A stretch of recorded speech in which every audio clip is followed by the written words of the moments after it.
Holding order too. Let's send some links. Where do I get a link Why from? does that show get closed? Get canceled? I don't know, but I'd love to just kind of. Screen share, control room. Mom told me I wasn't allowed to post the link to my channel in your chat. No, you cannot. William said William gave me his fudge bar. No, he just didn't. No, I'm on live right now, Patrick. All right, where's? Get someone who can know that. What happened? What happened? I lost it. It's insane. Oh, what the hell? What? Where's my Hangout? This is the last possible place. Where is it? The Xbox controller. Oh, here it is. Google Hangouts.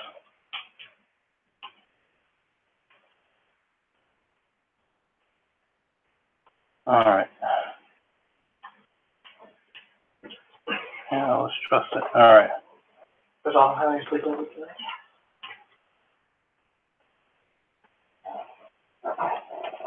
What's that? Oh.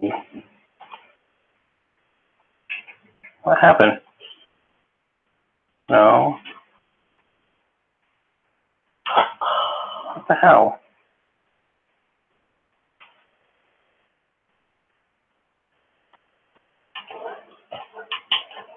Oh, there it is. Good Lord, I'm terrible at this. Let's see, control copy.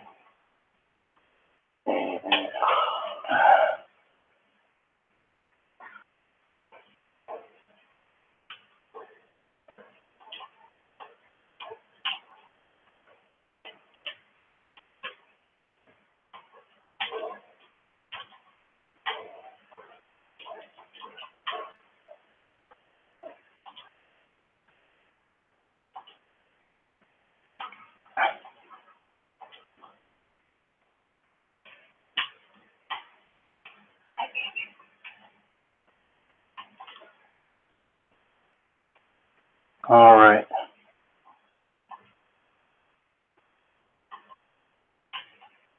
Oh, one viewer. Who is it? I can't see the chat. Can you bring it up on your thing? Just so I can see you chatting. All right. Sorry for the kind of technicality stuff, guys. I can't even see who's on. Still working through some stuff. I invited Nerd Over 30. At least I sent him a link. Just look up my name.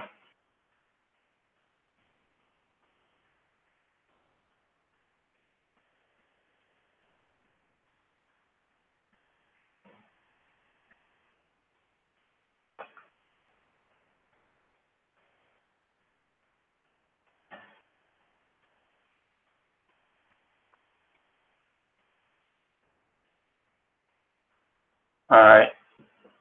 Can you hear me through it?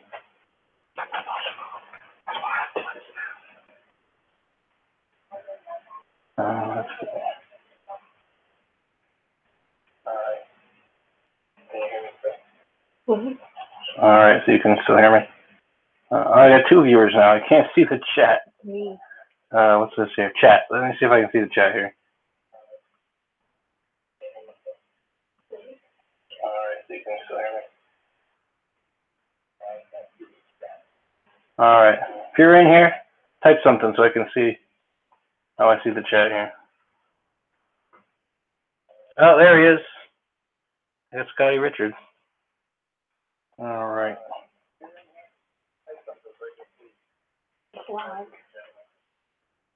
All right. Can you hear echo or anything? Let's turn the sound down on that. Yep, I just did. All right, hold on. That's a child.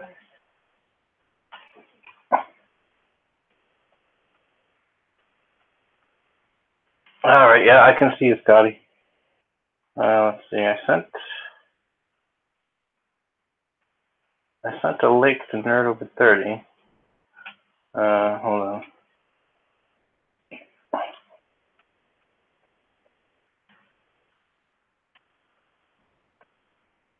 I'm not sure how to send a link.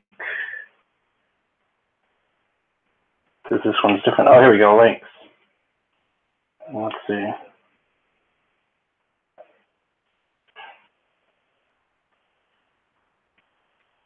Let's try this. And paste. I'll catch you in a second on your Discord. Let me see if I can send this out first real quick. All right, let's try this again. And paste.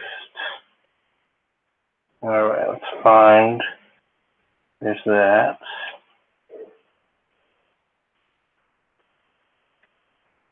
Let's see. I had something for the Discord. Let's see, all flash.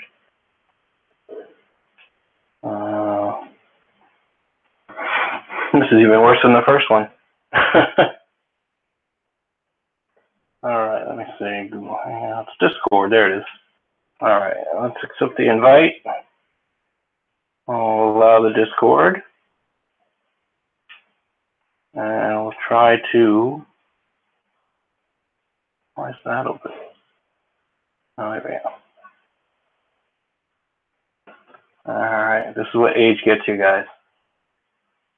I get way too much stuff open on my screen.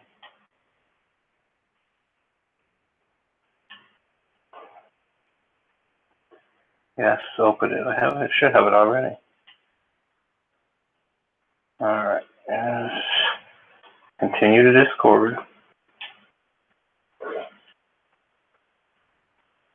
All right. Sounds good. All right. I can see the chat now. I have to put it up on another computer. I'm gonna be like Ethan, have 20 computers open because I can't figure out how to navigate my own screen.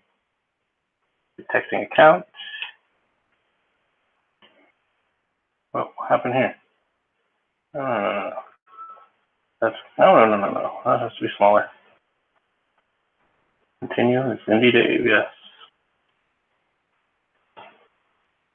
All right.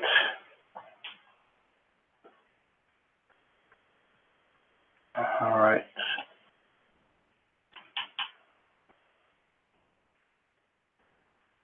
All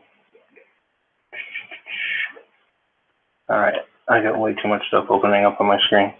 Let's see here. That's Discord.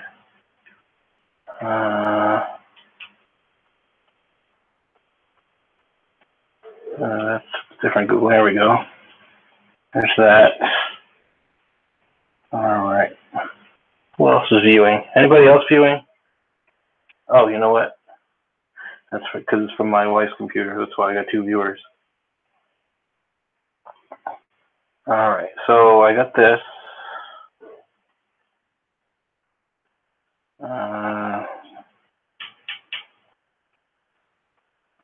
Let's see here. More Google Hangouts.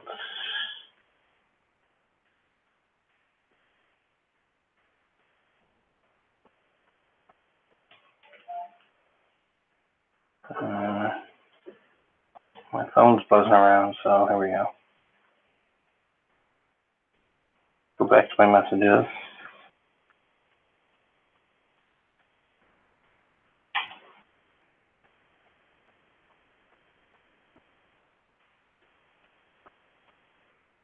Do you see me on Discord there?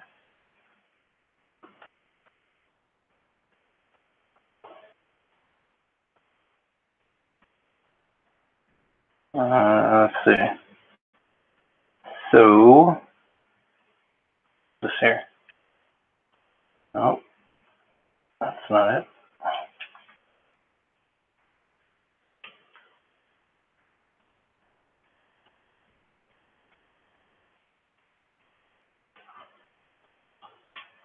Oh, it's still up there. All right. Sorry, I'm sure this is going to be boring for you, Scotty, if you're even still there. All right. But I did manage to get my my avatar up, which is good. So I think that's all the main stuff. I'm trying to invite him on. Let me see here. Let's try that one again. Let's see. Let's try the and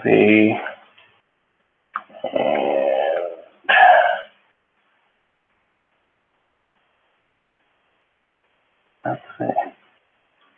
I am up and running. Come in. Hold on a second. Let's try this again. Let's see. And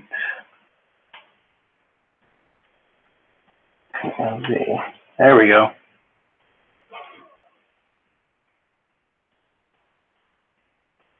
How's that?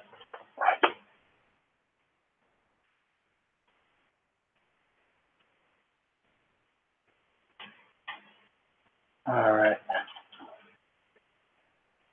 2 viewers still. Is he still hanging out? Sure. Let's see.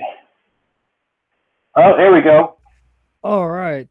Hey, there he is. Yes, I was just seeing the Hangouts. I was kind of calling Twitter Jack on his bullshit. Because, you know, he tweeted out this thing yesterday, right? Who is this? Jack, one of the guys that run Twitter. Oh, okay. He was like, few thoughts on @MaggieNYT's article. And basically what the article is saying is that yeah, basically she's a liberal saying that basically it's saying that Republicans on Twitter are too much. But because she writes for the New York Times, of course Jack is taking her seriously, even though it's complete and utter stupidity, and everyone who has half a brain can look at Twitter and go, oh, this is completely biased, and basically the guys that run it only want liberals on here so they can read. Huh? She's saying there's too many Republicans on Twitter? Basically, she wasn't saying it, but she was saying it. Let me find the line. All right, on Twitter, everything is shrunk down to the same size, making it harder to discern what is a big deal and what is not. Tone often overshadows the actual news. All outrages appear equal, and it makes it harder for significant events like Mr. Trump's extraordinary pliant performance with President Vladimir Putin of Russia to break through. Yeah, nobody cares. That's why they watch the news. They get on Twitter you get on Twitter to be outraged and to get to vent, basically. And it's everybody. It's not just one side. And that's what kills me. It's just they don't listen to their own side. They only watch our side. Mm-hmm. Thing is, I'm not a Republican. I'm a centrist. But because I'm a centrist, they hate me more because of the fact that I'm a centrist. It's because you're like it's almost like treason. It's like, oh no, you have to be with us 100%. Anybody right of Marx is a freaking, you know. Oh yeah, no doubt. And I think it's complete and utter stupidity. That's the whole reason why we're having all these issues. It's like me, I've always been of the school of thought that there are some issues where the left is correct on, and there's some issues where the right is correct on. That's the whole point of being a centrist. You see that the truth is often in the middle. Sometimes one side's going to be right, sometimes the other side's going to be right. That's the fucking point. But to expect me to co-sign on stupidity and to ignore science on both sides, like unpopular opinion. Mm-hmm. And I think you touched on it. I think it was you or somebody else in one of my streams when I mentioned this, touched on it. Global warming is not a thing. We are building up to an ice age, you goddamn jackasses. Stop talking about global warming and start looking at the actual data that says we're building up to a fucking ice age. We need to be worrying about that. Pollution is a completely different thing. I'm not saying we should pollute the planet. That's a separate deal. Quit lumping them together. Because you know what? We could get rid of all the pollution and not be prepared for an ice age. See, pollution is a local problem. It's not a global. I mean, if everybody in the world pollutes, obviously it's a global problem. But if you're going to fight pollution, that's the kind of thing you have to do locally. Yeah, like everyone has to do their part. Yeah, but yeah, the ice. I mean, back in the 70s, it was all about there's an ice age coming, and then all of a sudden in the 80s, it was like it's global warming. And then they've stuck to their guns on that until now. Yeah, and it's like, if you look at the data, if you do your independent research, you will find that it actually is, we're building up to an ice age. Yeah. It frustrates me, as bad as it sounds. And give me a second, you may hear a bit of echo because I'm coming into your stream so I can see the chat. Yeah, I could hear a little bit. Well, luckily I was able to get it before the video started. I normally also pause the video just so I can see the chat. Mm-hmm. How's all right? Now I'm looking at the chat on a completely separate computer. Well, on my wife's tablet. That's fine. Can I look at the chat while I'm on Hangouts or? No. Well, you can see what I do because I'm running dual screen on my computer. I have the Hangouts on one screen, and I have with Chrome, and I have Firefox going on the other that allows me to be able to see the chat. Oh, okay. It's like that doesn't give you an echo when you do that? No, because I mute and pause the stream. Mute one, okay. Gotcha. Let me see here. Okay. Yeah. I'm on a laptop. I'm on an Apple, so. Gotcha. So, I'm sorry. No. Actually, I like the Apple laptops. I don't like the iPhones. That's my thing. I can't do an iPhone. I prefer. I just think it's easier to use the Android. But I like my Apple laptop. Oh, I've always been PC. I'll always be PC. Like just go ahead. I was PC until I was doing video editing. I used to do a lot of video editing. I haven't done it in years. I'm just kind of getting back into it. And all the programs that I were working with at the time, Windows Movie Maker was pretty crappy. I'm hearing an echo. No, you're hearing my son talk when he should be quiet. Oh, okay. I hear an echo now, actually. Yeah, that's what I was hearing. I was hearing you, and then I was hearing it again. I was like, should let them know about that, because that's the whole point of what you're trying to do. You're trying to get the hang of doing live streams. Yeah. You hear it now? No, I do not. Okay. Maybe you know what? Maybe he had his phone on or something. Something like that. Let's come back again. I'm kind of. I don't know. All I gotta say is I just watched a PUBG video where a dude's going through mowing everyone down, and I'm like, man, I am never that good on PUBG. Probably my son. Like, don't get me wrong, I've pulled off some funny shit on PUBG, but it was more every time by pure accident. Like, you'll get a kick out of this. But one time I'm driving along in a Jeep and everything, and I come up a hill, see a Jeep, and I'm like, oh shit, swerve to miss the Jeep and run over a dude that just got out of the Jeep. I was like, oh god, that's hilarious. Man, I don't do the PUBG. I've played Halo sometimes. And I'm sniper on Halo. I do everything from a distance.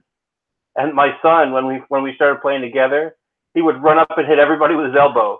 That was the way he did it. He'd run up to everybody, start shooting, and then he'd just freaking elbow them. Oh yeah. Like In Halo, I was the master of the kill from the grave, because if I know you're in a group, I'm the asshole that'll come up knowing I'm gonna die. I'm gonna stick you while you're surrounded by all your buddies, and watch them try to scatter in time to get away from the sticky. I don't care if I die. All your friends are going out with you. Yeah. With me. I used to play a lot of when it first came out. I was big into GoldenEye. Me and my buddies, we would all have GoldenEye tournaments, and I was in the Navy at the time, and it would just be hours. We'd get off of work, and just everybody jump on the computer and play GoldenEye. I was in high school at the time, and yeah, I know exactly what you mean. We'd get out of school, fucking head to the homeboy's house, and all of us would just sit around and play GoldenEye for hours. Did you have to ban Odd Job? No Odd Jobs, no Jaws. I personally, got left with nothing but slaps because I was just that much of a dick in the game. Like, yeah, go ahead. Oh, well, like, I'm the guy that would be like proxy mine doors, like, open the door, throw a proxy mine in the door jam, shut it. Pick up something, throw a proxy mine down on it. Like, I one time proxy mined an armor, and someone was able to get the armor on him, and the proxy mine stayed. So I just threw a proxy mine at him. Yeah, I was the one sticking them next to the respawn spots. Oh, that is so dickish. I used to stick them next to respawns, and then like we played Odd Job for maybe the first week, and then it was like, oh, nobody's allowed to use Odd Job because you couldn't hit him. He was too small. You couldn't shoot him. Oh yeah, like, but he used to say, instead of karate chop, we'd be like, oh, he bitch slapped you. Did you catch the riff track of Fantastic Four? I did. I was in there. Actually, Canales, me and him were working on a project, and he finished the last page of it. Nice. Just a 4-page project. And while I was in there, I checked my email, and he had sent me the last page. So. Nice. I'm going to have to check that out at some point. Oh yeah, well, we're gonna send it into Alterna because they have their. It came out on a Wednesday anthology. So we're gonna submit it to that, and then hopefully, if it doesn't end up there, then I don't know. I'll try to either find another anthology series, or maybe I'll just make a video about it or put it up on Twitter or something. Hell yeah! Oh, you know what? We got. Did you see the thing I posted the other day? The Cecil and Nurkish comic? I might have. I'm not sure. Me and Paul Dozier are going to do a Cecil and Nurkish like comic strip, and he already did the character designs and everything. And I posted something up about it. I'll DM it to you or something. And we're going to try to do it weekly, just like a weekly gag, like a regular comic strip. And well, me and him I completely forgot what I was starting to talk about. Oh, okay, yeah. So me and Canales are working on that one, and then me and Paul are working on that one, and then another comic book. And again, completely lost my train of thought. Oh, understandable. Right now, I'm not gonna lie. Doing the riff track kind of took it out of me. I'm just like, I'm happy to not be doing that now. That was, well, like I said, go ahead. How'd you get around the rules for that? Just because you had the sound down? That's why it's not up anymore. Oh, okay. You just did it live and deleted it. Pretty much. It's set to private. I'm going to download it, and then I'm going to get the best jokes from it. And because it takes a couple hours for it to truly hit, if you will. Yeah. So I just set it to private for the time being, and I figure before I go to bed, I'm going to download it and edit it tomorrow. Okay. but I wanted to do that. That was that was so much fun. Yeah, those are fun. I've been on some of Tug and Yellow Flash's ones, and those are really fun too. They just pick something that's not nobody owns anymore. Yeah, public domain. Yeah, That's how they can keep it up. yeah. Well, technically, New Horizons is no longer a company. So Mhm.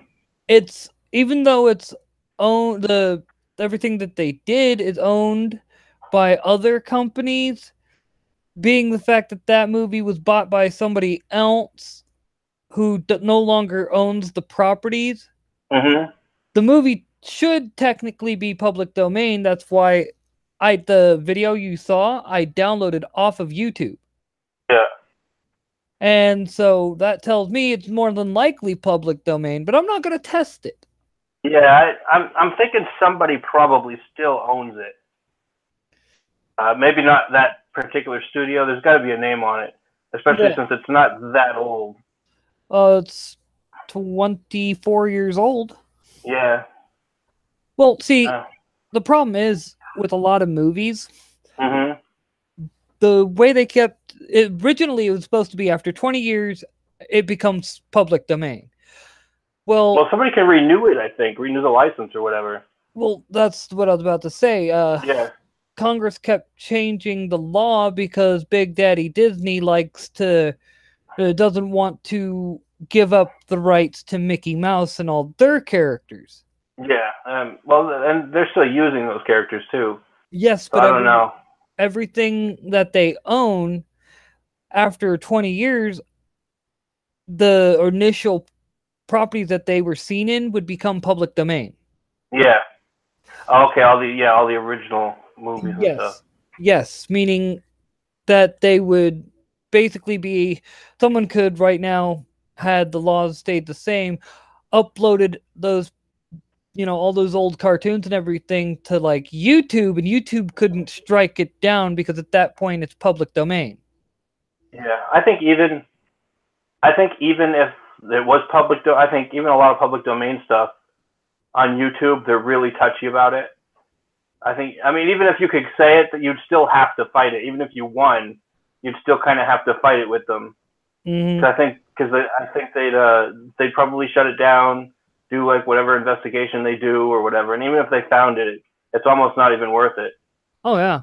Well, it's because YouTube is trying to destroy independent media because of the let's be honest, the biggest problem that I guess you could say we are facing now in today's day and age is the fact that most of these YouTube, the minute it got bought out by Google, it no longer the minute it got bought out by Google, and as soon as people stopped watching television because they'd rather go on YouTube and watch it, it became an issue where, you know what I mean?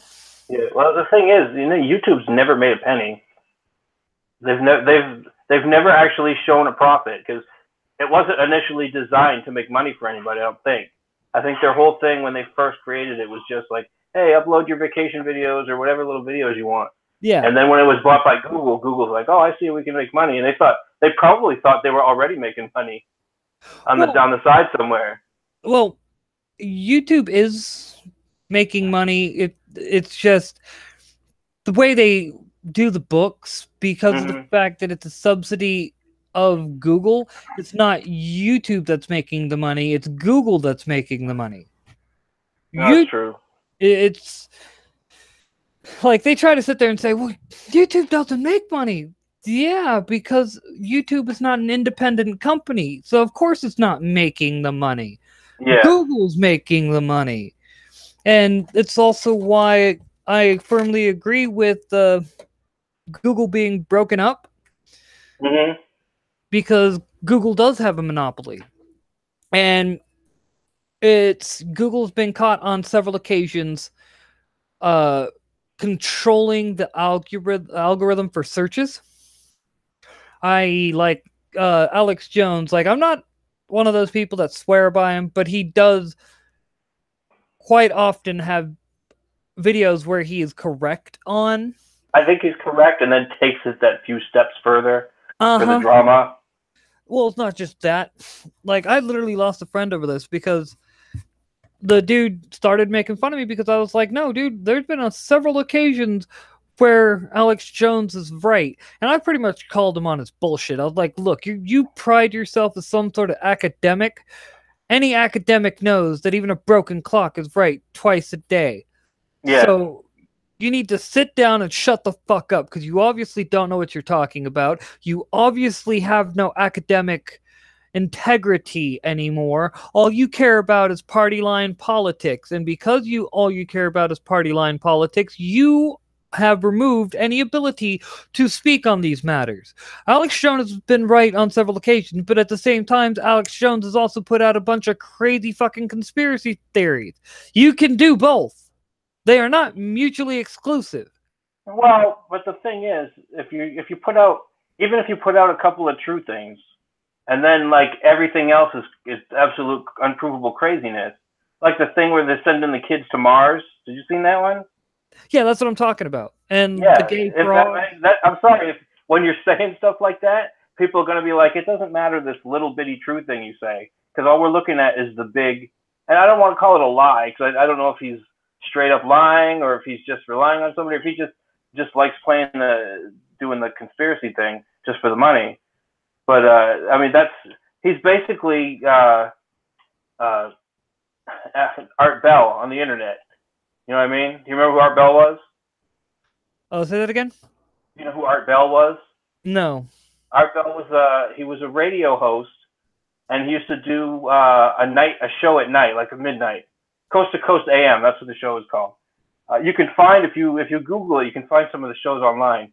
The famous one is like Mel's Hole, which is supposedly this hole in the ground somewhere in Washington that was, miles deep or whatever. This one guy found, and there's all kinds of crazy conspiracy alien. That's the kind of show he did. Yeah. And basically that's what Art Bell doesn't do that anymore. I think there's still a Coast to Coast with a different host, but he used to. His whole thing was, I don't know if he believed everything anybody said, but it was the whole let everybody talk and say their piece, whether it was crazy or not, because that's what people wanted to hear. He used to do regular conservative radio like 20, 30 years ago, however long it was. And then he found people listened more to his UFO crap when people would call in and, say, oh, I saw a UFO, or he'd bring somebody in to talk about it. He found out that there were more people listening to that than his conservative radio stuff. So that's when he changed his channel. But I think that's kind of where Alex Jones is. Well, only he's more bombastic about it. Yeah, to me, it's the way I look at it. Like I said, it doesn't matter if you're right on one thing, and then you say, "Oh well, something crazy and whatnot," doesn't change the fact that you're right there. It just means that you're right here. You said something crazy, and so. Like I said, they're not mutually exclusive. When you're right, you're right. When you're crazy, you're crazy. Doesn't mean. But it's perception, though. The thing is, it's like if you say the one right thing and then a dozen crazy things. If you're saying a dozen crazy things, people are going to be like, "Oh, well, the right thing must be crazy too." Nobody's going to believe you. Or that's the problem with witnesses when they're witnesses in a crime. If the guy has a record of being a drunk and being crazy all the time, then he's not a reliable witness. Very true. Very true.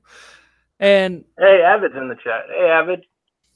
Yes, I just put the link in the Meeting of the Minds group chat. All right. Did you send him a link to this hangout? Uh-oh. Holy crap. Hey, Avid, did I post a link to actually join the hangout? I might have done that by accident. I better delete that tweet. Yeah? Yeah, I might have sent the wrong link. All right, hold on. I might have to delete a tweet here. Yeah, let me delete that. Let me delete the tweet. Yeah, I think I might have accidentally sent that out there, buddy. Wow. Yeah, well, nobody's tried to join yet, so hopefully nobody picked up on it.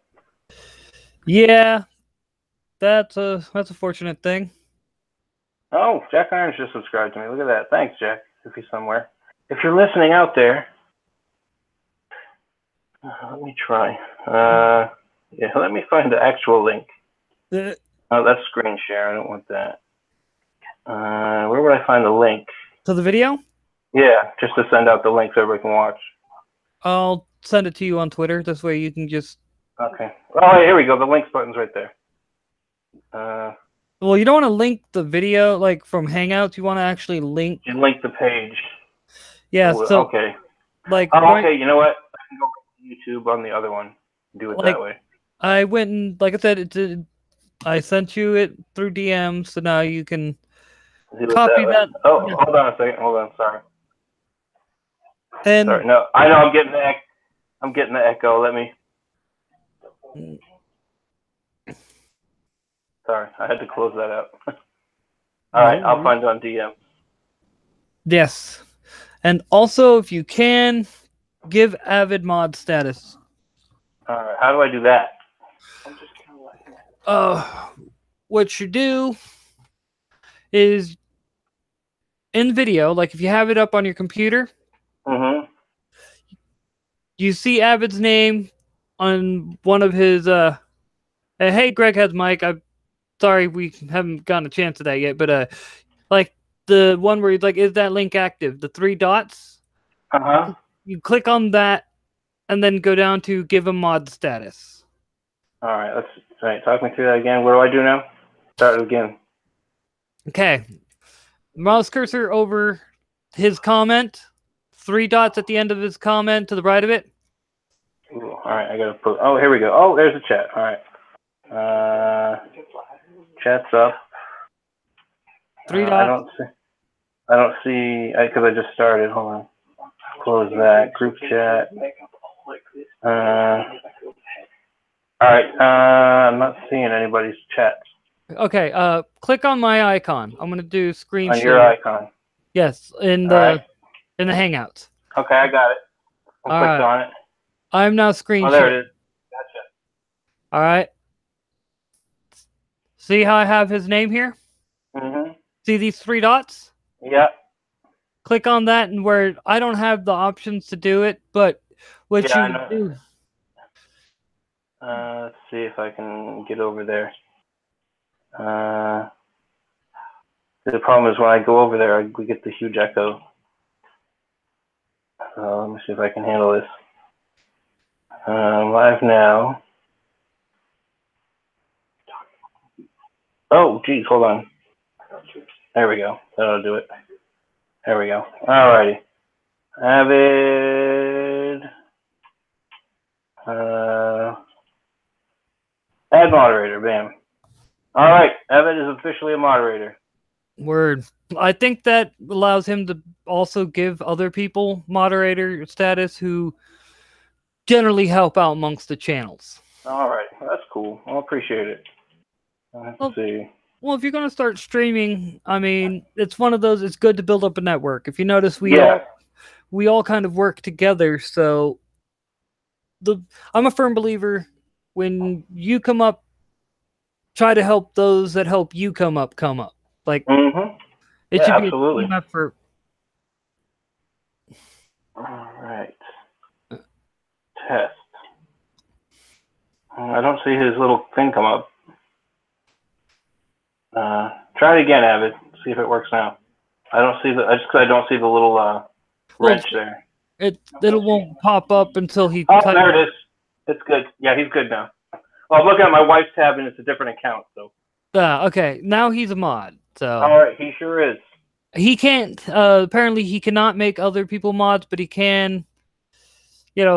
Basically, remove comments and ban people from chat, or I can put them in a timeout. Alrighty. Hopefully we won't have to do that. Let's see. You never know. Some people... You never know. Get some trolls. Yeah. Like some people, they don't want to play nice with others. Which I think is... which I think is, pathetic actually. I'm pretty tolerant of trolls as long as they're not like. And I know some of them just start posting stupid stuff for no reason. But yeah, I can put up with most stuff. If everybody else starts saying, "Hey, this guy's being an asshole," then you're like, okay, yeah. all right. Wait, my Wacom is not attached. Hey, Avid, did you want to join? I know you asked earlier if it was active. I know what the problem is. I need to change source, so stop. Oh, who said the liberals needed a bullet to the head? Is that you? Huh? Abbott said he's only had to remove one guy, and he said liberals need a bullet to the head. That's what the guy said, whoever the troll was. Yeah, I can't have that. I don't want that kind of stuff in my chat. I mean, I can dislike people, but I don't call for death of anybody. Exactly. All that is creating more animosity that does not need to be created. And that makes everybody else look bad, really. If this stuff starts showing up on everything. Well, for me, when the biggest problem we have in our current, I guess you could say, political climate is too many people do not like to they like to demand everyone treats them fairly up until it's time for them to do the same to return the favor. Yeah. And to me, if you are unwilling to return the favor, why should someone treat you that way? Yeah, I've gotten into arguments on Twitter, but I've always tried to keep it civil. I don't call names or anything like that. And sometimes you just have to agree to disagree. Oh yeah, no, I have an actual list of rules. From where my channel, before I found out about Comicsgate, my channel was originally heavy politics, and the problem that bothered me about it is I had to go over all the basic shit because apparently too many people had not been told simple things like, how to debate and how to debate properly. You know what I mean? And like, when you're having a debate, you do not treat people the way a lot of people treat them. And so, let me find it real quick. I'll actually go over my rules of debate, and you'll love them. I will be the first to admit it is a mix of some of my rules, partly Ben Shapiro, partly Jordan Peterson. Because if I'm going to talk to someone, talk about someone, I want to talk about someone who knows what they're talking about, which is rule number 1: know what you're talking about. Number 2, choose your language carefully. That's why you see me pause and try to, you can tell I'm choosing what I'm saying very carefully. Yeah, I do that when I type a tweet. Sometimes I'll go over it 2 or 3 times before I hit send. And a lot of times, especially in the heat of the moment, I'll type this really long tweet and I'll look at it and be like, nah, I don't need to say that. That's just gonna cause me more trouble later. Oh, I know. I've done the same. Rule 3: stay on point. Don't fall for the subject change. And I say that the Republicans are not as bad about it. Rarely do they use that tactic.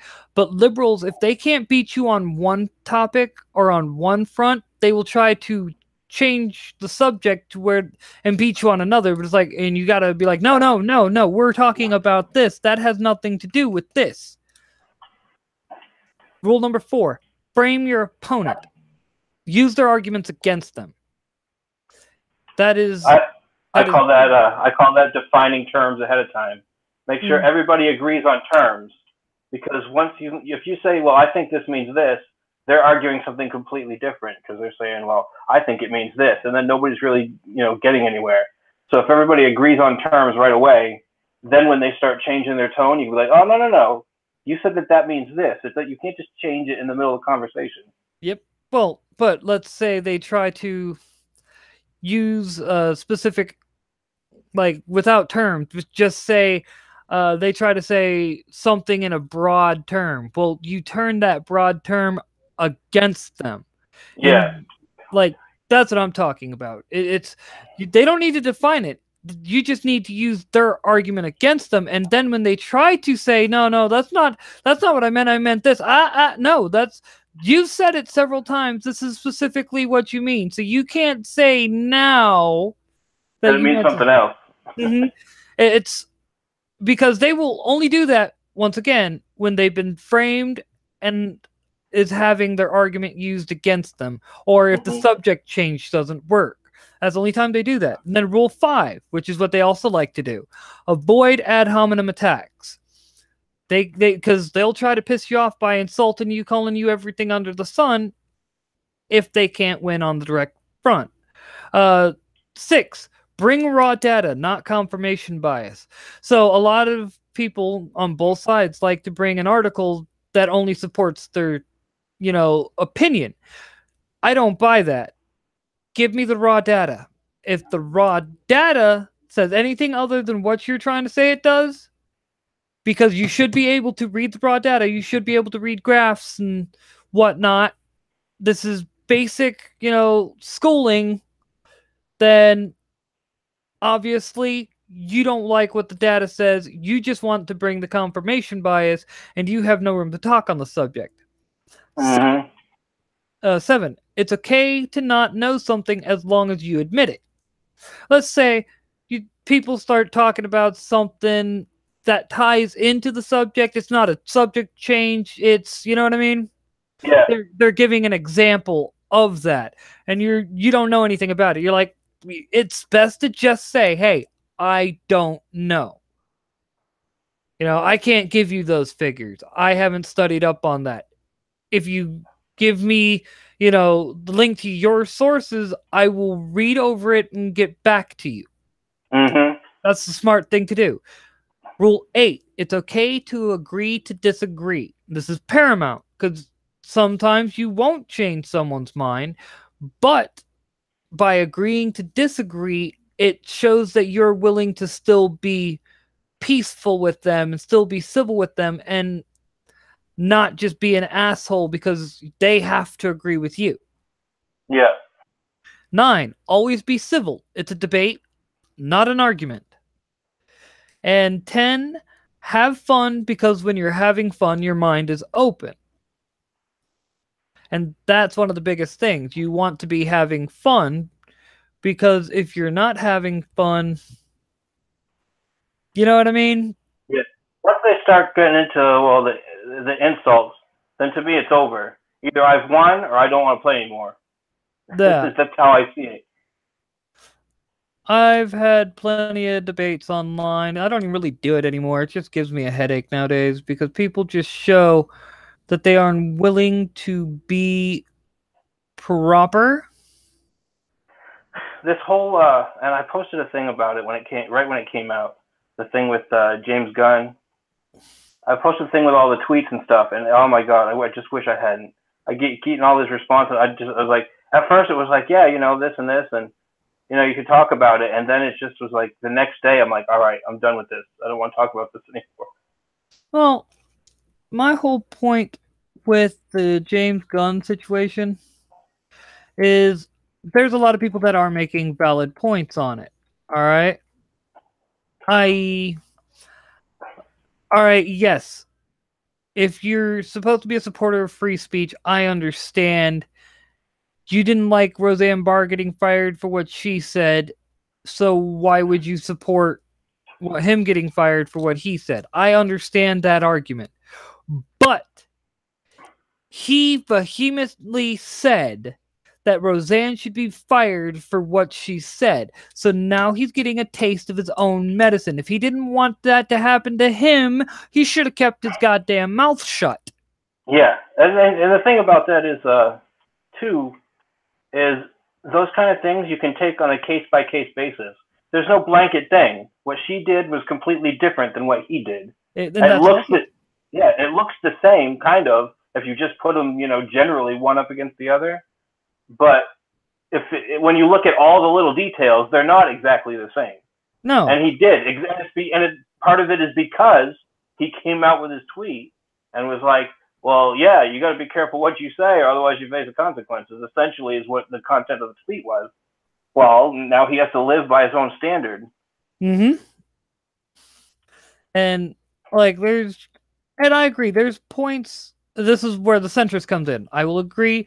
There are points on either side of this where they are, if you will, there are arguable, valid points on both sides. But my whole thing is, once again, he supported Roseanne. You're getting what you deserve. Yeah. You're getting held to your standard. And to me, honestly, he shouldn't have made the jokes in the first place. I'm not even going to defend those jokes because there's just certain things you don't joke about. And when it comes to kids, that's not one of them. Yeah. This is the way Disney should have done it. If they were going to hire him despite the jokes, they should have sat down with him. He does his mea culpa, does his apology, and then Disney should have been like, you need to delete all that stuff right now. Yes. You need to delete it.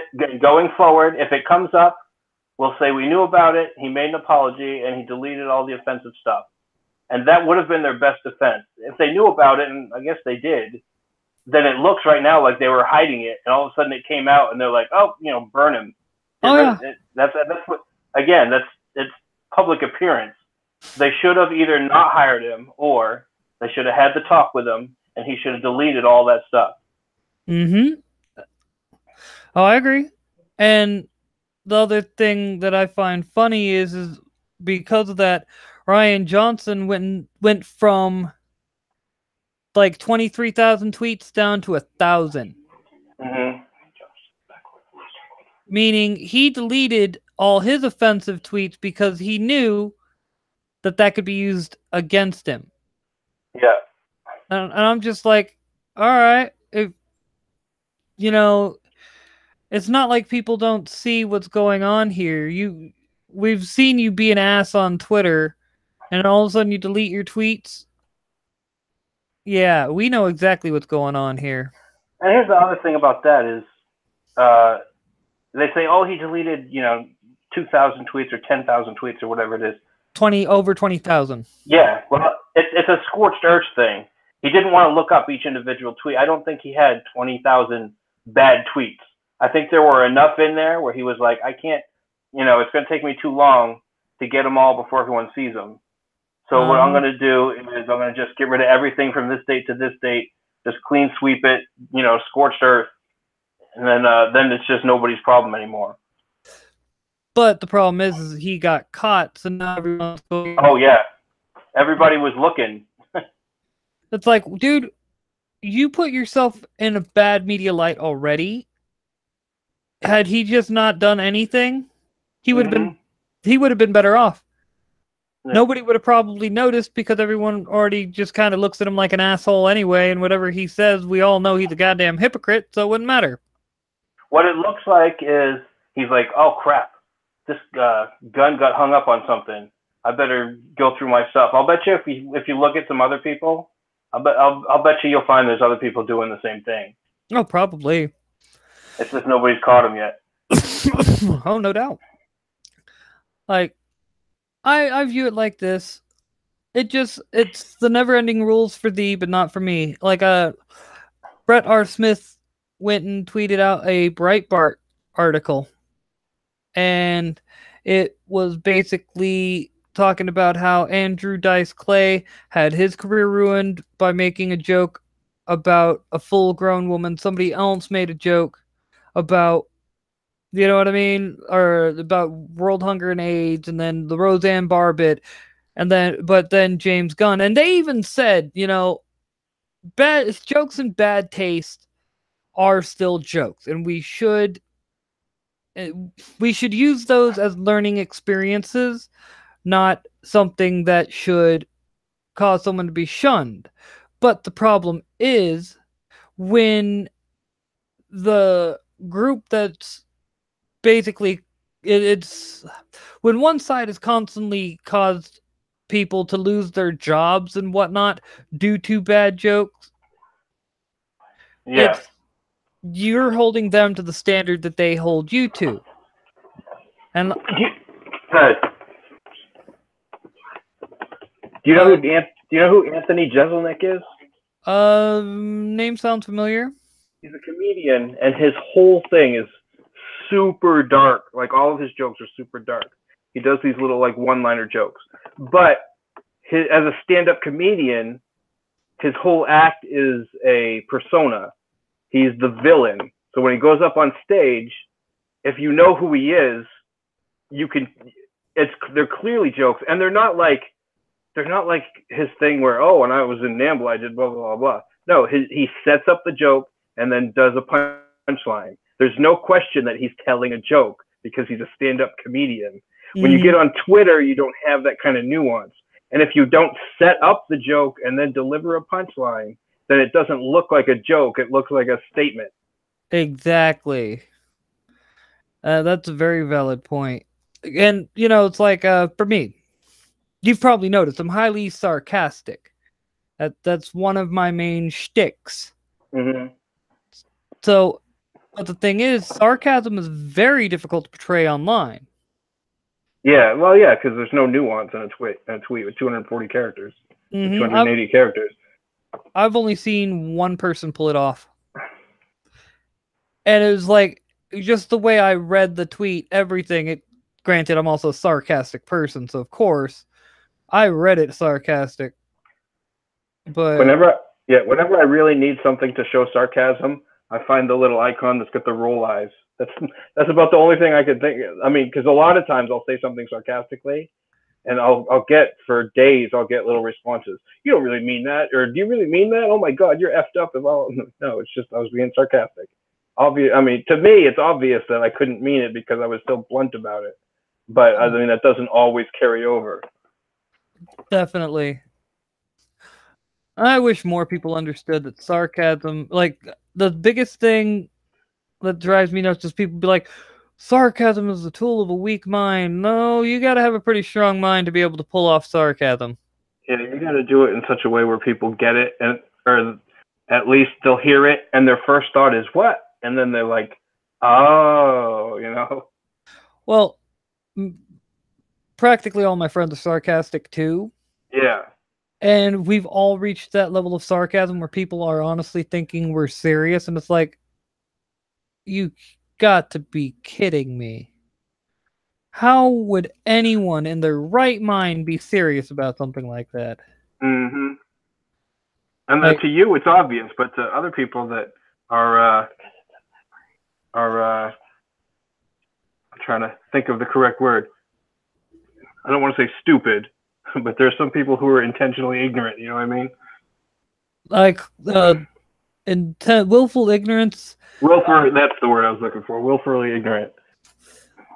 Well, when it comes to those who are willfully ignorant, I have a specific label for them, and it's kind of, it's what they would say to someone who does that in the hood. Mm-hmm. They're being ignorant. Ignorant. That is when you are being stupid, because when you do something stupid, that's, you know better, but you do it anyway. All right? That's being stupid. Whereas ignorant is not knowing better. Yeah. So what ignorant is doing something stupid and then trying to play it off like you were ignorant. But then there's people that they choose not to get smarter. You know what I'm saying? They choose not to look into stuff. They just go with their gut. They go with their emotion right off the bat. Those people, to me, that's willfully ignorant. You're not trying to make yourself better intellectually. Oh, yeah. I mean, don't get me wrong. Not everyone has the patience for it. I understand that. Like, I will be the first one to admit the only reason why I have the intelligence I have is the home I was raised in. My parents instilled in me and my older sister that we need to be, intelligent. We need to be smart. If you do not have intelligence, people will take advantage of it and things like that. If you do not have intelligence, how will you be able to know what something says is true or not? if that makes sense. Yeah. Well, my whole thing was I just think it's the ultimate insult for people to think that you're stupid. I know sometimes I'll tell jokes that are like it's almost like the joke is intended. It's like to make me look dumb, but but it's a joke when I do that. That for people to actually think that I'm, to call me that to me that's a big insult. You can say what you want about, oh well, you don't know about this or that, which is fine. I'm willing to learn and look it up, and my mind can be changed. But for just everybody to assume that you know nothing or you're not, at least mid-level smart is, and even though I didn't do that well in school, but that was me, just being lazy. I know the feeling all too well. But I would much rather people didn't think that I was stupid and underestimate me that way. Yeah. Well, that's one of the, if you will, one of the issues of modern society, because we have an entire group of people that did not bother to educate themselves. See, 50 years ago, you didn't have to, people who didn't know what they were talking about because nobody wanted to be ignorant. Nobody wanted to look stupid on a grand scale. Being intelligent was expected. Like, yeah, you may be a dumb jock, but everyone kind of knew you were never going to really go anywhere in life outside of sports. Well, the expectation of intelligence was universal. It wasn't like, well, we'll give this group a pass on knowing this information. We'll give this group a pass on knowing because of cultural differences or racial differences or whatever. Mm-hmm. And that's what kills me. And that's that kind of racism of low expectations. Mm-hmm. Oh no, I get it. Believe me, I do. I think that's where a lot of issues have sprung up. Is when you hold everyone to different standards, you make things worse for them. You make things worse for everybody because you bring everybody down. You don't. Whenever they make those assumptions, they don't make everything. They don't bring anybody up. They bring everybody down. Yeah. Hey, feel cool's in the chat. Yeah, I was actually saying hi to him in chat. No, there you are. I really do believe that it's when you hold everyone to the same standard, you give everyone a chance. Like if somebody's falling behind because they're held to the same standard as the next guy, it's easier to get them help. It's easier to help them. Yeah, it's like the whole idea that I will forever disagree with the idea of punching up, I think is the term. Mm-hmm. Because when you have... if you have to pull somebody down to bring yourself up, you're not really bringing yourself up. Exactly. You're just pulling them down to your level. But if those who are higher reach down and help you come up, then you're truly coming up. Well, it's like when I think it was in the 90s when they were talking about Ebonics when that became big, and they were like, "Oh, it's a cultural difference." So and it was almost like the argument was they can't learn regular English; they have to speak Ebonics because that's their culture. I'm like, so what you're saying is you're calling all these people stupid. Yes. How is that not racism? You're saying they're incapable of learning English. That doesn't help anybody. Nope, and it hurts. It just hurts them. Yeah, exactly. And I think that's more racist than anything. But, the minute somebody, you call them on it, they're like, oh, you're just being racist. So I have a meme specifically for that now. I may not like Dark Knight Rises, but it's the part where dude's like, but I was told, but I'm the one in charge. Oh, so you think that gives you power over me? Oh, yeah. There you go. Feel cool's got it. Soft bigotry of low expectations. Yep. So it's changed to where it's the dude going, but I called you a racist. Oh, so you think that gives you power over me? Yeah. And it's like, yeah, no, call me a racist. You won't be the first one. I'm smart enough to understand that just means I've already won, and you have nothing else to do but call me a racist. That's all you can do. That's your whole argument right there. That's what I'm saying. Your whole argument is that I'm racist because I think this and that. Mhm. It's ridiculous. And really, it's the social justice warriors that have made it this way, because under Bush, the black and white communities were at, like, the tensions were at an all-time low, and then all of a sudden, with just Obama, all of a sudden we're worse than we were 60 years ago? Yeah, exactly. No, something had to have happened. Oh, I know what it is.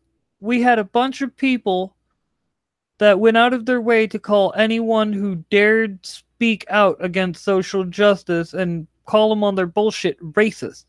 Let me find it real quick. It's an actual psychological report. Journal of Consumer Psychology. It's what it's called is. Yep. Avid called it perfectly. He said Obama hated on police officers all the time and constantly called them racist. That's a valid point. But what it is low involvement learning, repetition and coherence, and familiarity and belief. What do social justice warriors rely on? Oh, you're asking me? Hold on, I'm losing you. You're all like robotic. Sorry, I do that from time to time. All right. But basically what it is they use sound bites. Instead of actually having an intelligent conversation, they just use sound bites. You're a racist. You're a bigot. Well, they have to use sound bites because facts are racist. Did you know that? Oh, I know, but I like that. It's like Bob Dolbot, after all. But because they do that, though, they are what that our psychology report details is through low input and high repetition, you can program customers to immediately associate your product to a specific thing. Prime example. You can save 15% or more by. Meow. Do I have to send the police? Sorry, I lost you again for a second. No, it's you had everything going on in the background and it was drowning me out. Oh, I'm sorry. That's why I was like, "Oh, are you getting attacked, Dave? Are you getting attacked?" Sorry, my kid came in with some snacks, so he's all rattling the bag and stuff. Trying to keep everybody quiet. Oh, you're fine. But no, it's they use sound bites, and what that does, like I was saying, for instance, you can save 15% or more by. I know you know the rest of that. Oh, I'm sorry, switching to Geico. Yes. I didn't realize there was a test. Yes. That right there is a prime example of what that study finds. You immediately associate things with, to where you can hear half of it and know the other half.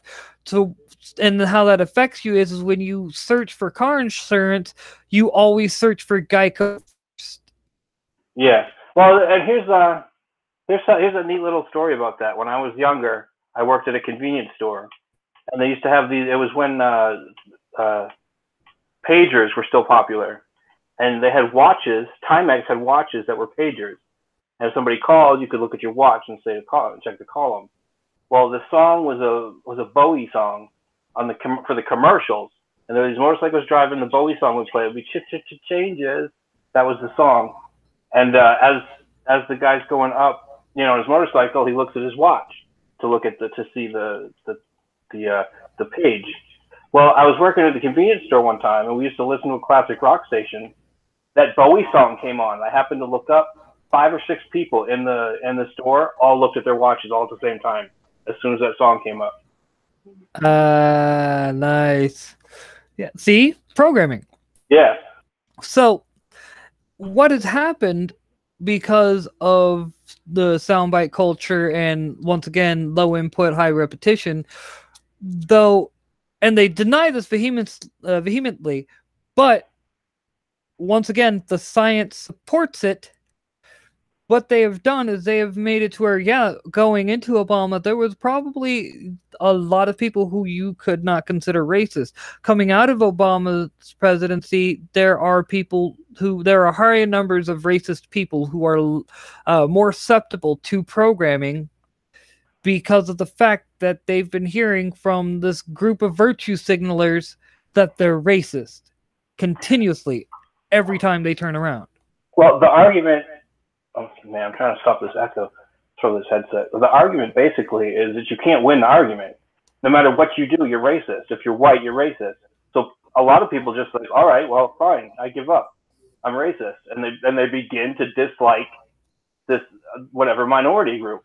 It's because they're being told constantly, well, no matter what I do, if I'm nice to you, I'm racist. If I'm not nice to you, I'm racist. And blah blah blah. So then it's like, well, I can't win the argument either way. So I might as well just be the worst I can be. And they've created a self-fulfilling prophecy, if you will. Exactly. And it's like, if you idiots had listened to those of us who were telling you, who had learned from history that Joseph Goebbels stated in the Goebbels diaries, a lie told often enough becomes truth. Now, mind you, Joseph Goebbels was the Nazi head of Ministry of Propaganda. He was the actual minister of it. And that's how they... But that's how they were able to get so many people to follow the Nazis, along with, well, if you didn't follow, you'd get a bullet put in you. Well, there's also the whole thing they pushed was they pushed the idea that, look, we're having all these financial issues and the economy was down and stuff. And then they were like, all right, well, we'll say it's the Jews. And that's what they did. They said, look, the economy's down. We'll give an easy scapegoat. We're just, it's the Jews. The Jews are doing everything. Look, Jews run the banks. Jews have all these businesses. So it's obviously their fault. And it was an easy scapegoat for them. And there were enough people that just went along with it. Well, you also have to take into account the armistice and all the reparations that Germany had to pay after World War I had left the country completely bankrupt. It started how they were pretty much trying to handle their financial woes was by printing more money. Well, anyone who understands economics understands that you can't do that. Like, yes, our mint continuously print money, but not in that sense. We take bills out of circulation constantly because they're just getting too worn out, too used, things like that. We're constantly replacing the money, not continuously throwing money out into the economy. Yeah. And Feel Cool made a valid point here. I think they rely more on the human instinct toward in-group, out-group dynamics to push collectivization of desperate groups in society. Their goals appears to be the breakdown of civilization, which is very true. And there's a lot of various points that show that our society is breaking down. All right, we need to switch to talk about comic books because everybody in the chat is smarter than me. Oh, sorry. No, it's fine. I'm just kidding around. Hey, this is, like I said, this is what I did on my channel. Originally, I talked about intellectual things, and the only reason why I switched to Comicsgate is because I had heard about it through Yellow Flash originally, and I started researching it and started actually seeing a lot was going on, and that's how I started hearing about these indies going on and whatnot.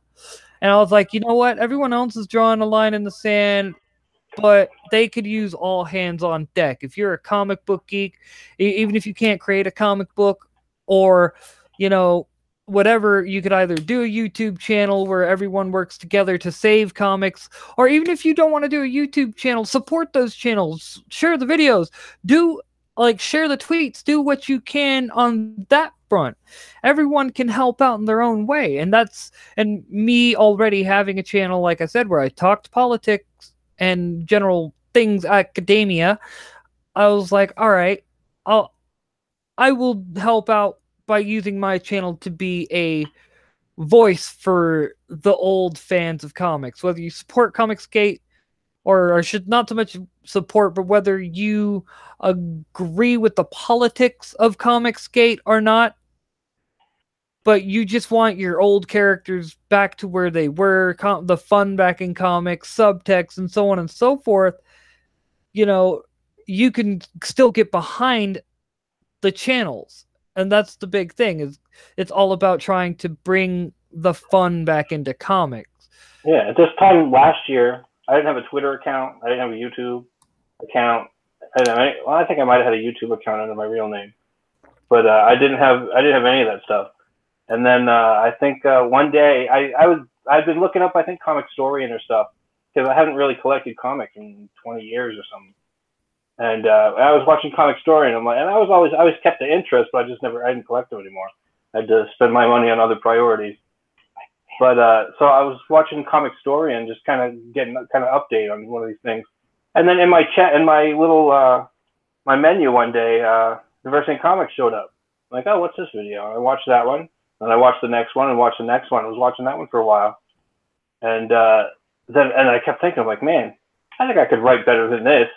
I think I could write better comic books than these guys are writing. So that's when I started writing, and then I got myself a Twitter account in October last year, and I just started writing comics just to see if I could do it. And I like the format and stuff, and I like working with artists and things like that as a collaboration. I just like that whole kind of team aspect.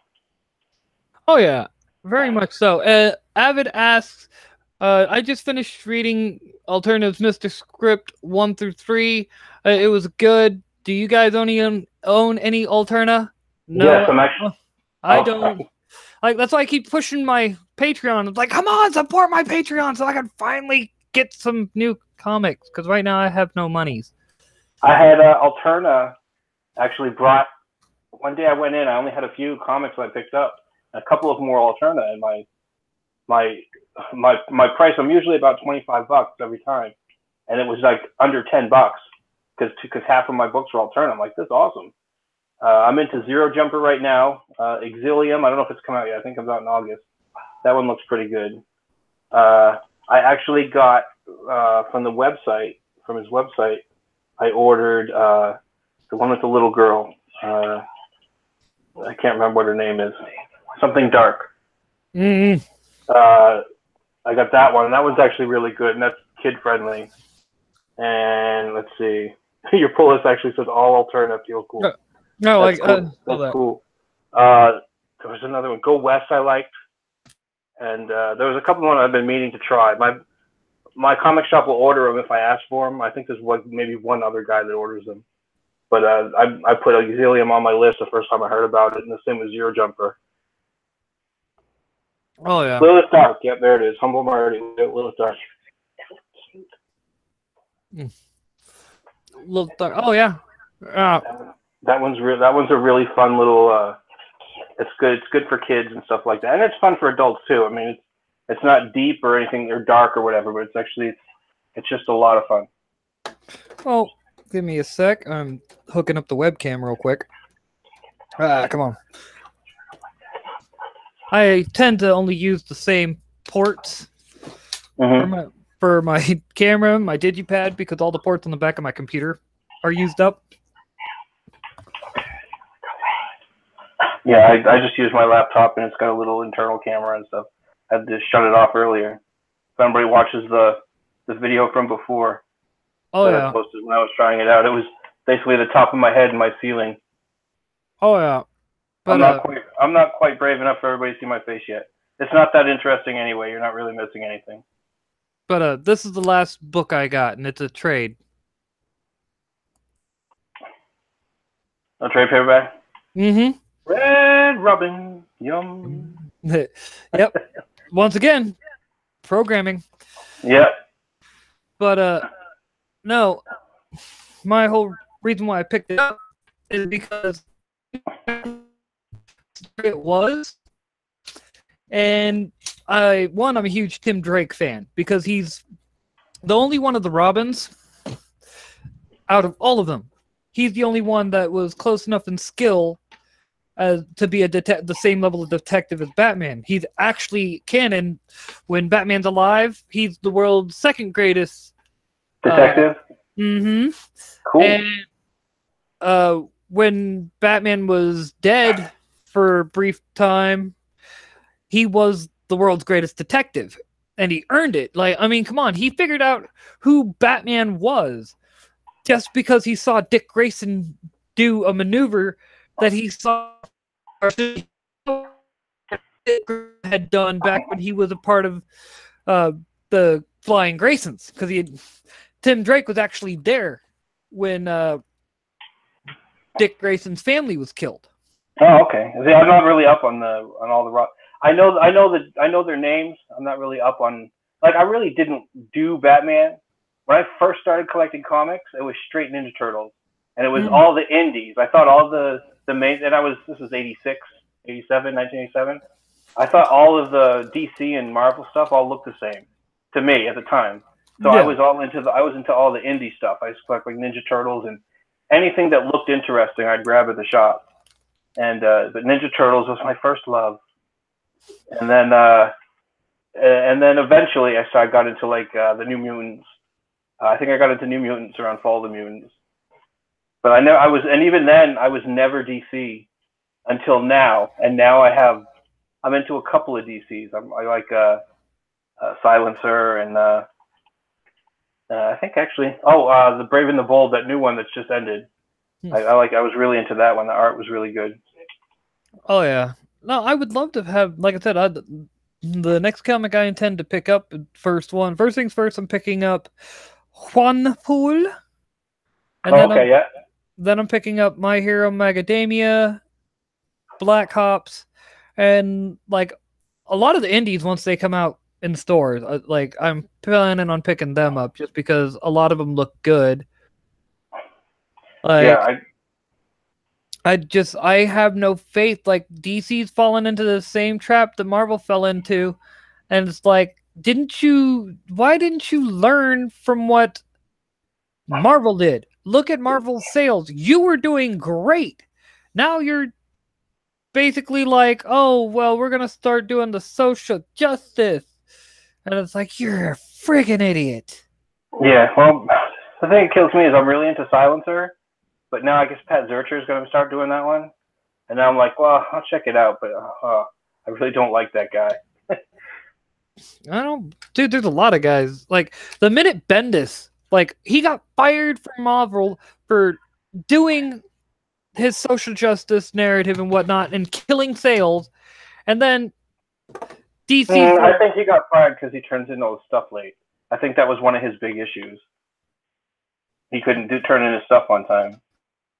Well, either way, I mean... that's not making excuses for him. That's, because I think they're all up with the social justice stuff now, so... Yeah, but Bendis... I think what he's gonna do is he's gonna start writing, and then they're gonna ask him, okay, what artist do you want to work with? So that's where they start coming in. Now they're gonna start coming, oh, well, I want to work with this guy, and because he knows this guy's down with the program. Mm-hmm. And then he's like, oh, colorist, oh, I want to work with this person because they're down with the program. And that's how they sneak in. It used to be, with Marvel, it was with editors. And I don't know, it might be that same way in DC with the editors. But, I mean, that's how they start getting in. But they brought him in, oh my God, and they made this huge deal about it. And I couldn't stand all that stuff. Bendis is coming. He's not like freaking Jesus, Yeah. Well, like I said before... DC doesn't want to learn from Marvel's excuse. Fine, then you both can fall. Yeah, I think the only I have two Marvels right now that I'm on, and that's Venom and Cable. But I might not even stick with them. Venom seems pretty cool though. Well, like I heard a video about the Champions 22, I do believe. Mm-hmm. And he said that one was pretty good, but that was also the last one that Mark Waid was off the book. So Is that the one with where Thanos squished what's her name? Riri? Yes, I do believe. Okay. I don't touch any of those books, so. I didn't either. I had no problem with any of these characters because a lot of them they weren't reskins, if you will. They were actual new characters. It's like they'd started listening to the fans and they're like, okay, you don't want us to make these, old characters, reskinned versions. All right. Well, we'll make new characters and keep the old characters around doing their thing, and these guys will do their thing. And all right, I can get behind that. I'm always down for new characters. I can buy new comic books. You know what I mean? Mm-hmm. But then, they went the social justice route and they got rid of Iron Man for Riri Williams, and then they made Iron Man Victor Von Doom, and neither of those sold because it was once again not what we were asking for. And like the one passing of the mantle that everyone agreed with was perfectly fine, they fuck it up because they made Sam Wilson act in ways that he had never acted before. And someone tried to be like, well, Avengers Disassembled, blah, da, da, da, da. And it's like, okay, just because he acts like kind of like that in that book doesn't mean that was his core personality. Well, was it his girlfriend or his wife? Who? Like Sam Wilson. Because I know they had an issue where she went out and did like a Captain America thing while he was sleeping or something. I had one issue. I don't know. It was a little while back. Why have him as Captain America if they're just going to send her out and he's going to be like the wussy guy? I don't know, dude. I stopped following Marvel a while back, and I didn't even bother to buy Riri Williams because of the fact that I had a feeling that it was just going to be more identity politics, but I hoped. I was waiting for braver men than me to fucking do it. Like, and buddy of mine, pro-black, black power, all that. Him and I got talking about it. I was like, man, I hope they don't fuck this up. And he was like, what do you mean? I was like, I hope they make her an interesting, well-written character and so on and so forth and make her actually worth reading. And he was like, I can see that. Like, he understood where I was coming from. It's like, but the problem is most of these pros, they don't want to take that extra minute to find out where you're coming from. They just immediately start screeching autistically like you've attacked them physically. And it's just like, whatever, dude. You can just you went all robot on me. Like, you can have Marvel, you can have DC. At this point, I really don't care. I really don't. Yeah, well, the problem is they're pushing the movies, which is fine. A lot of people complain they're all the same or whatever. I like the Marvel movies. It's a fun, they're all popcorn movies, brain candy. I don't really, I'm not looking for, every movie to be, Saving Private Ryan. But when the thing is, and this is where Deadpool killed it for me. And I didn't see Deadpool 2, but I was looking at just the character designs they had. They had the Domino. The Domino in Deadpool, like I said, I didn't see it, but she looked cool. She looked fine, and when they did the trailer, she looked cool in the trailer doing cool stuff. But then, at the same time the Deadpool movie comes out, Gale comes out with the freaking Deadpool comic, and they don't look the same. It's like two separate characters. And so people are like, oh, that Domino character looks cool in the Deadpool movie. I'm going to go check out the comic. They check out the comic, and they're like, why did they whitewash this girl? So now it looks bad, especially if that's the audience you're getting, is you're trying to get the social justice warriors. Now they're looking at the comic on the shelf. It's like, oh, why'd you whitewash this girl? No, this is how she's always been. Well, then why did you release a #1, like within a month, within a couple of weeks, I think, of the movie coming out? I don't know if they thought that the movie would sell the comic, but the comic, that first one she was talking about, oh, it outsold or it sold out or whatever. But there was on my comic shop, 2-3 weeks later, they still had first printings with over 10 sitting on the shelf. The same thing happened with Venom. I liked Venom, But when it came out, they were like, "Oh yeah, we sold 200,000 copies." Well, and my shop is small in a small town, but I mean, you look on the shelf, and 2 weeks later, they still had #1 first printings, and there was like 13 of them still on the shelf.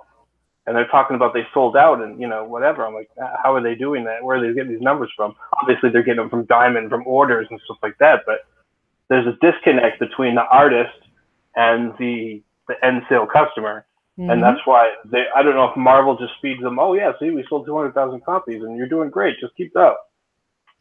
And they don't see the final numbers. Well, a lot of it from what I've heard is, like, let's say a shop orders 2, right? From what I've heard, Diamond will send them 10. I think Marvel will send them 10. I don't think that's a Diamond's decision. I mean, it goes through Diamond, obviously, but I think when Marvel gets the order, they'll be like, oh, well, we're going to send you 10 more. And they overship.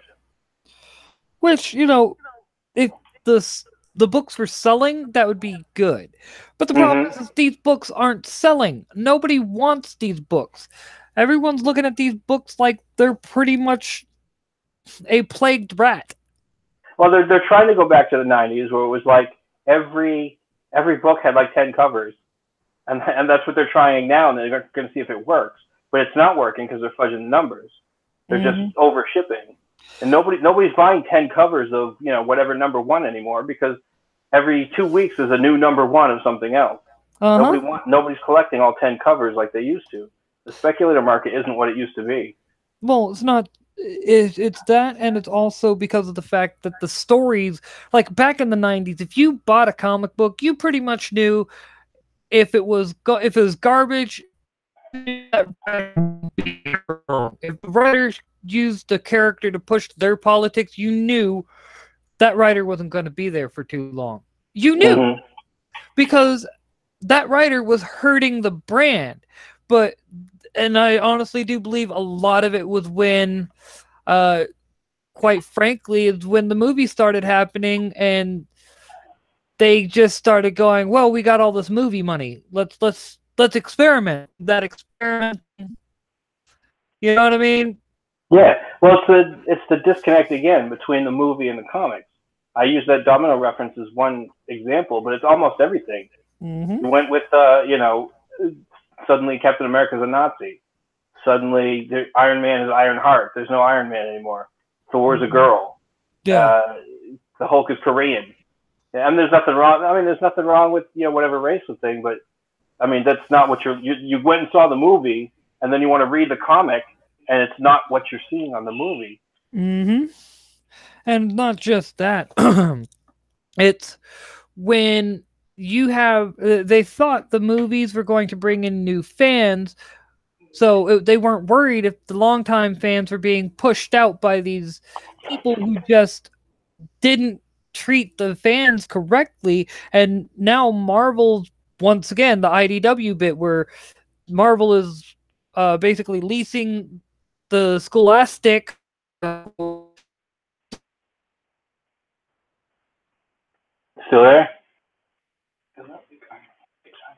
You went all robot and then disappeared on me.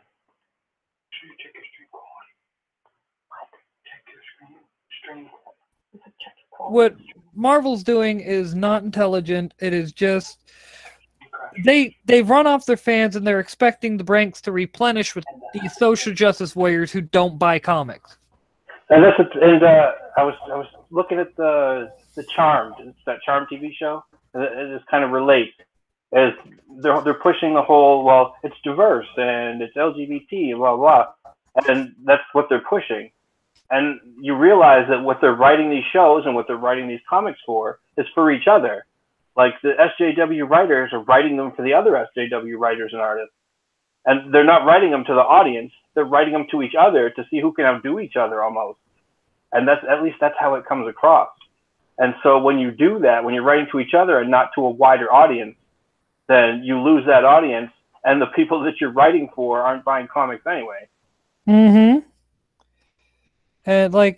I will admit, when the one social justice, well, I should say two because he's married now, but the two social justice warriors I know, and their family, mind you, They don't have the money to buy comics.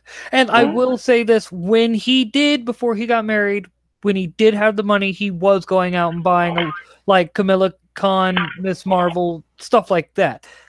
So I give him credit. When he had the money, he was supporting the characters. I would be lying if I said he didn't. I don't know.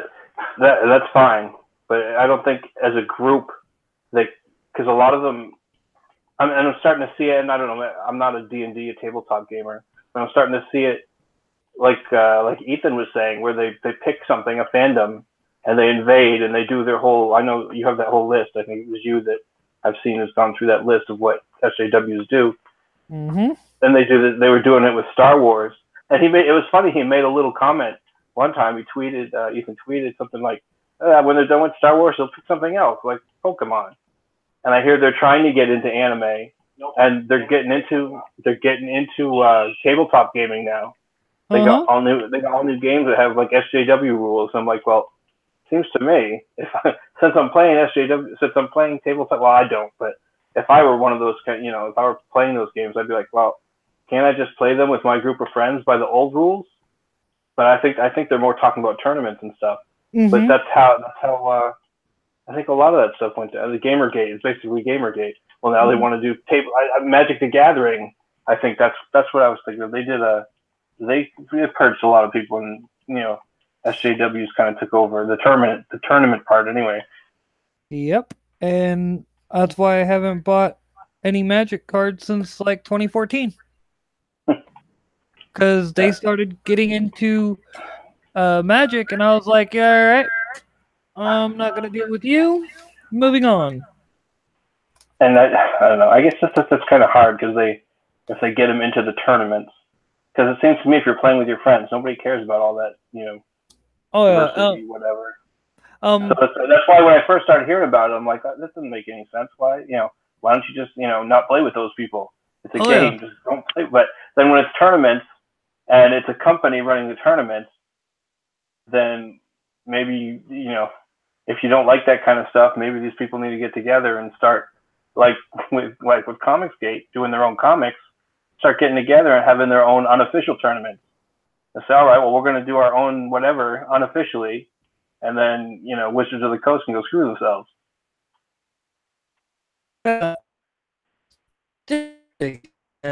I'm not even gonna lie, it's just ridiculous.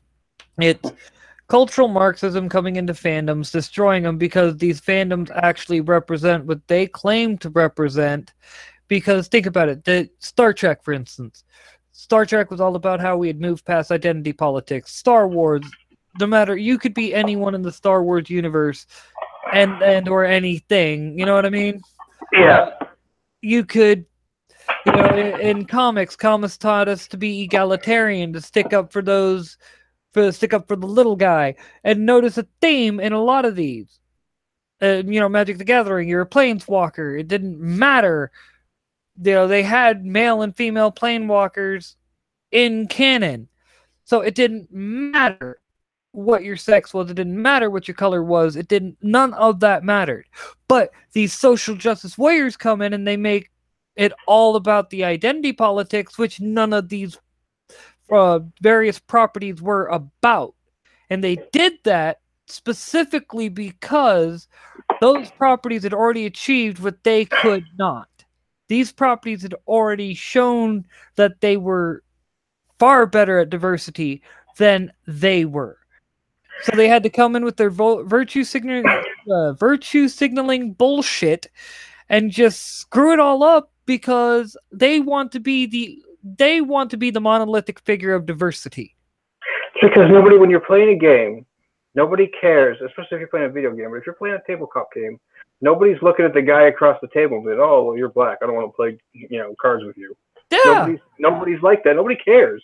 That's the thing. Is these social justice warriors, they want to say, oh, we care. And the problem is the people who originally do it, they didn't care. It doesn't matter. We don't care. So that's why it was more diverse, because they let people in because they didn't care. Mm-hmm. And I don't know if I don't really. I mean, I follow a little bit just because I guess comic books cross over with gaming, so I see kind of some of that stuff on my feed. but I don't know if it's happening already. But I know they're already getting into the video games, and I know they're already pushing the agenda there. Oh, But it seems kind of funny. Well, it seems kind of funny that their thing is, okay, there's not enough females in the game, and then the females that are there are too sexy or whatever. The boobs are too big or they're too scantily clad. So then there's not enough females. The females that are there, they're too whatever. So we want you to change the females to look more like men. So now there's more men in the game. Zero. So it's, a zero-sum game. Now you because you cared too much. Nobody cared before, but now that you cared, now there's no women that look like women in the game. I don't know if it's gotten that far yet, but I know that's the complaint, the original complaint. Well, see, that's the whole thing. Gamergate was originally, and I didn't even know about it at the time, all right? Because I had heard so many conflicting things about Gamergate, and it wasn't until after Gamergate was done that I actually found out what Gamergate was about. But the whole thing about Gamergate was, it was about ethics in gaming journalism, because the whole Zoe Quinn incident. Yeah, I'll tell you, Gamergate, I know that Ian Michael, is that his name? Ian Chong? God, I can't remember his name. I know he flipped. He's kind of on the Comicsgate kind of side now. But I know he was a big SJW at the time. And then when Gamergate happened, he started looking at everything. He's like, wait a minute. No, that doesn't make any sense. What's going on here? And he took the red pill. And so I don't know all the details of Gamergate. I know basically what I know in the basics is that the SJWs were in the media and the gamers were just like, no, I don't care. Look, we're enjoying the games. Why can't you let us enjoy the games? Well, what it was is Zoe Quinn, who, mind you, was in a relationship at the time, cheated on her boyfriend with a gaming journalist to get a good review on her crap game. Well, her boyfriend found out about it and went public with it. And so that kicked off everything? That's what kicked off everything. And a lot of gamers felt snubbed because if they can't rely, like, mind you, before any of this even happened, like a few years before, you had the 1UP scandal where 1UP was basically taking bribes. Oh, lost you again. How about now? I got you now. All right. 1UP was taking money from game companies to basically write good reviews for the games. Well, and that had already been a big stink, but because this time it involved a Whammons, they twisted it to, oh, well, it's because they don't want women in video games. And mind you, at the same time, Anita Sarkeesian had started her feminist frequency channel about the way women she was misrepresenting the various titles that she was quote unquote reviewing, and basically saying that the women in it was just there for male power fantasies and things like that, and was just basically saying that everything gaming was misogynistic to her followers, who most of which, once again, don't play video games. Because, see, here's the thing. I'm not saying there aren't women who play video games. I'm not saying there aren't women who read comic books. What I am saying is feminists don't play video games. Feminists don't read comic books. Feminists don't like Star Trek. Which is weird. Feminists should love Star Trek, you would think.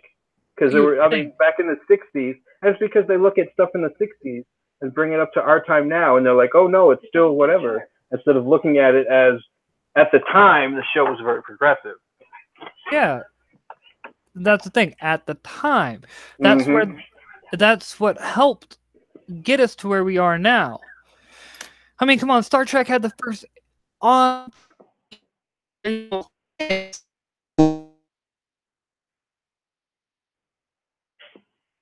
gone again. How about now? You're good now. All right, but you know, so you're gonna tell me that the TV show that had the first on television interracial kiss is a problem, because of the whatever imagined slight? Well, no, now it's full circle because now interracial is a bad thing. Mm-hmm. Because now I don't know, it is whatever the certain culture. It's like, well, now you're kind of mixing, and it's cultural appropriation essentially. Yeah. It's basically, you're trying to make the black race more white. No, stop. But the same thing could be said in reverse, because anyone who's actually listened to Louis Farrakhan can sit there and say one of the things that Farrakhan said back in the 90s, like 80s and 90s. He was saying we need to breed out. Breed out, and then you lost me. Louis Farrakhan was all about how black people need to marry white people to breed out the white race. See, the thing about that is I don't care. Yeah, I don't care if people breed out the white race. I mean, to me, it doesn't matter anything, because races aren't scientifically anything anyway. We're all human beings. Thank you. So if somebody wants to say, hey, we're going to breed out all the red-haired people, okay, whatever you want. By the time you breed out all the white people, I'm going to be dead and my kids are going to be dead. So. Yeah, and it's not just that. What you are doing is basically a form of genetic engineering. Mm-hmm. All the traits, all the best traits over time from all the various races. And what's going to happen at that point, or I should say, quote unquote, ethnicities, and what's going to happen is you're going to have somebody that's able to adapt to just about any climate, adapt to just about any situation on this planet. Why? Because all the best, of each has been like, it's shit that causes aneurysms, dude. Yeah. I'm just, but I will say this, we should probably go ahead and call it on the stream. Yeah, I think that's about done. I got family stuff I got to do, so. Yeah, well, I was saying because there's, like, Feelcool wanted to hop over to Tug's stream, and that's fine. We only got 4 people watching right now by the looks of it, and I know one of them's me. Yeah, and one of them's my wife. So... Oh, wait, no, I think we closed that out, so yeah. So, hey, thanks to everybody that's here. Thanks for showing up. And we're going to shut it down for the night. Yeah. But know this, he will be doing more streams. Yes, probably. I'll try to find spots where there aren't too many people on already. I know the feeling. And that was actually kind of my one of my questions, whether I was going to do it or not. I was going, well, there's already like 1 million live streams. What's one more? No, right. But definitely. Later, folks. Y'all have a good night. Hey, thanks, Bob, for showing up and helping me walk all through this. Appreciate it a lot. And I lost you again. Well, I was letting you know how to shut the broadcast down. You just click stop. Just say stop broadcast, right? Yeah, that's all you do. I'll be done here in a second. I'm sorry, I'm talking to my son. All right. So, everybody, thanks a lot, and we'll be on another time. Later. Folks. I'll send you that.